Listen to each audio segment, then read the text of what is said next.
patients and what their at-home care is doing to support what gets them back into the clinic when we open back up after this somewhat what we call a nightmare of COVID-19 pandemic. And so I'll go ahead and get started, and I look forward to answering any questions at the end, like I mentioned before. Let me go ahead and get my technology to work. There we are.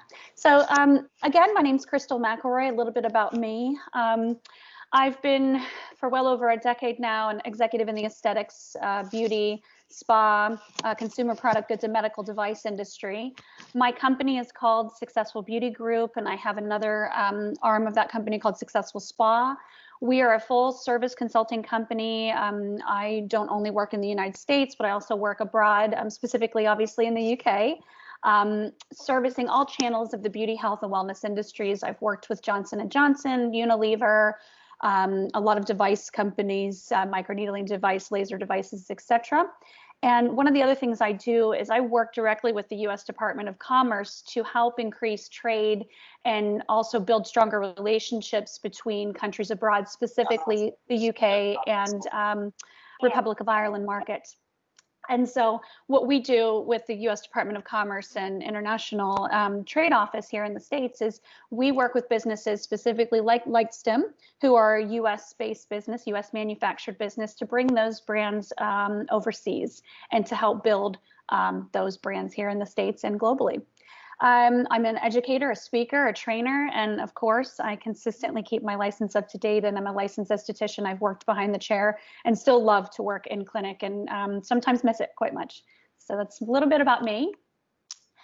But today we're going to talk a lot about the industry impact of COVID-19 and how that's impacting our business and not only our personal lives and the lives of so many globally.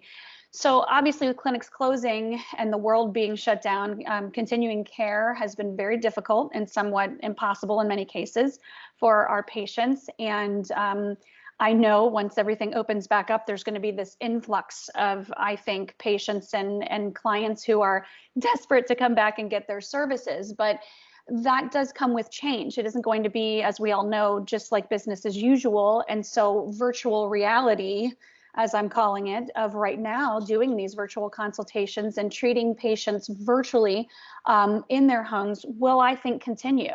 We'll see that spike in business when everyone comes back and restart their care. But I think people will be making a little bit more of a calculated decision on how much they want to be out of the home and how much they're willing to come in. So it's up to you in managing your business, not only in doing virtual consults, but continuing that virtual capability and managing how you can bring what you have been doing into your business once it opens up again, and keeping that consistent, as I would say, the new normal. And so that then takes us into, what are the threats and the opportunities that are impacting us specifically in our business? Like I said, business clinics are closed. There's lots of job loss. There's revenue loss. For our patients, there's a loss of that consistent in-clinic care.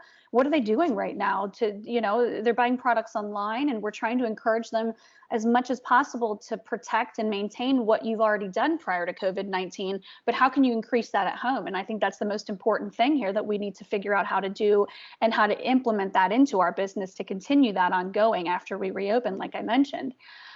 For patients also, stress-induced skincare concerns are a huge component to this. It's no secret.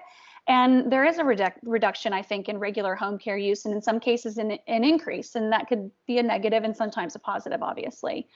In regards to opportunities, what we are seeing in the States is this massive influx of a stronger patient relationship. I've seen, I think, 100+ webinars and invites on how to build stronger patient relationships. And I think it's a key component to what we're talking about today.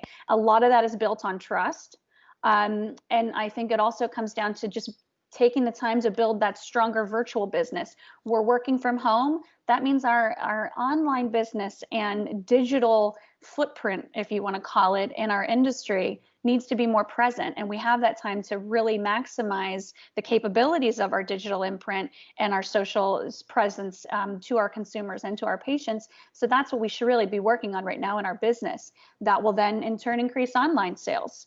And for the patient, the opportunity is it is an increased time for self-care. They should be doing more than they normally have time to do because they're home and there's no excuse.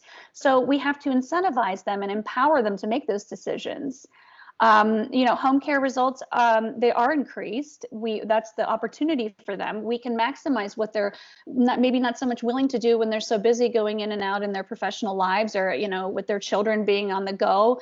And so they can increase that and actually see better results for their home care, which then, my favorite part of that, turns into them continuing that care, and you're encouraging to continue that increased level of home care after we all go back to our new normal.